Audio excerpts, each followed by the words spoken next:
Hi friends, అందరికీ నమస్కారం. Sunday వస్తే కుర్రవాళ్ళంతా ఏం చేస్తారు అనే దానికోసం ఒక వీడియో చేసాం. మా ఊర్లో అయితే ప్రతిరోజు కూడా వాలీబాల్ ఆడతాం, మార్నింగ్ అండ్ ఈవినింగ్. సండే మాత్రం మధ్యాహ్నం 2 గంటల నుంచి 4:30 వరకు హౌసీ ఆడతాం.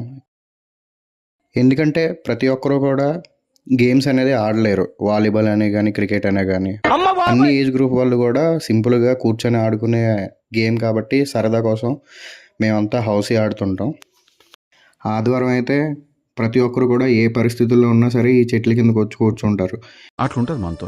ముఖ్యంగా చెప్పాలంటే ప్రతి ఒక్కరు సండే వస్తే ఇంట్లో ఉండేదానికంటే ఈ చెట్ల కింద ఎక్కువసేపు ఉంటాం. ఎందుకంటే సమ్మర్లో చాలా చల్లగా ఉంటుంది ఈ ప్రదేశం. పైగా ఎర్రవనపాలెంలో అందరికీ కామన్గా ఫేవరెట్ ప్లేస్ ఏదైనా ఉంది అంటే ఈ చింత చెట్లు మాత్రమే. అలాగే మీ ఊర్లో ఏదైనా మీకు ఫేవరెట్ ప్లేస్ ఉన్నట్టయితే తప్పకుండా కామెంట్ చేయండి. లేని వాళ్ళు ఉన్నట్టయితే మన ఛానల్ సబ్స్క్రైబ్ చేయండి.